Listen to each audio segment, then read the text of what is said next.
Oke, ya sayangnya juga kami juga mencoba untuk mengundang pihak dari KPU dan juga Bawaslu, tapi sampai malam ini belum ada yang bisa menyediakan waktu ya, mungkin cukup sibuk begitu ya Pak ya. Oke, saya akan balik ke Pak Dendi. Dari penjelasan Pak Dendi tadi, saya mau ke Bu Kusnul. Bu Kusnul, 50 juta DPS janggal, 2019 sudah pernah juga, mungkin 2014 juga sudah pernah ada pelajaran seperti ini. Ini sebenarnya biasa atau selalu ada potensi? Pertanyaan di sini. Terima kasih Mbak Bilkis. Ya. Sebetulnya sejarahnya DPT ini kan memang setiap 5 tahun kan ada masalah. Makanya waktu 2004, Ya. waktu itu pertama kali negara Republik Indonesia kita membuat yang namanya database penduduk dengan 12 variabel. Termasuk penyandang cacat. Kebetulan waktu itu saya salah satu dari ketua divisinya. Ya. Dan kita waktu itu kerjasamanya dengan BPS. Tapi Kemendagri diajak enggak? Tentu diajak. Jadi selalu ada Kemendagri. Tapi yang bekerja di lapangan itu adalah BPS.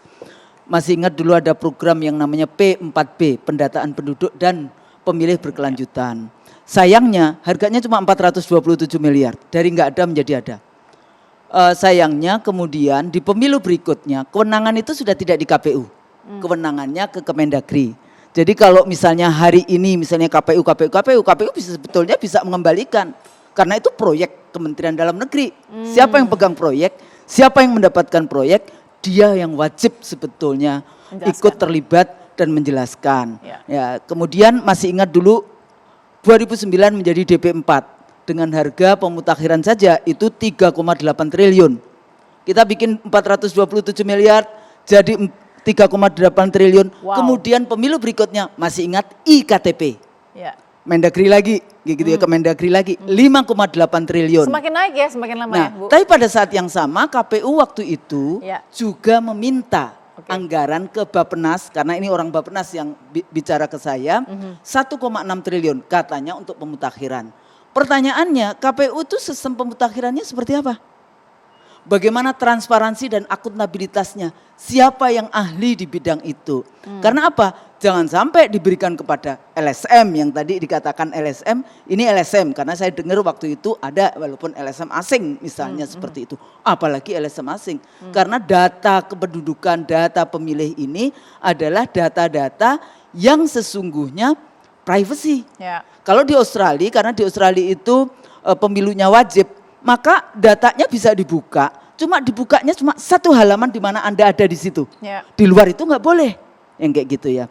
Tapi kan di Depdagri juga proyek, berarti korporasi yang ada. Kita ingat dengan kesehatan, One Health, ya peduli lindungi dan sebagainya. Ini sepertinya rezim tidak paham juga ini bagaimana ini. Nah, apa yang terjadi?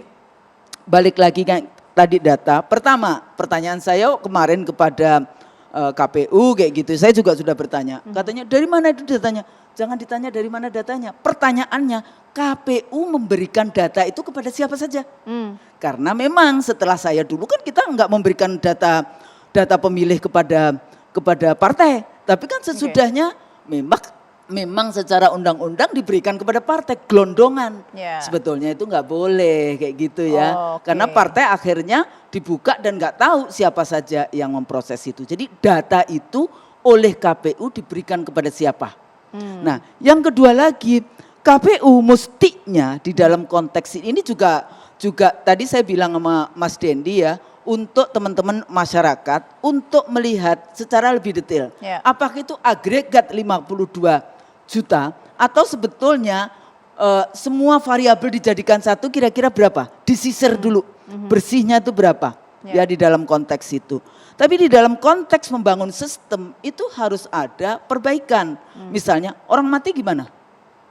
Masuk kemana? Ke siapa? Kayak gitu ya. Nanti 17 tahun setelah diproses masuk ke siapa? Bagaimana? Kayak gitu kalau KPU sudah menentukan DPS dan DPT-nya.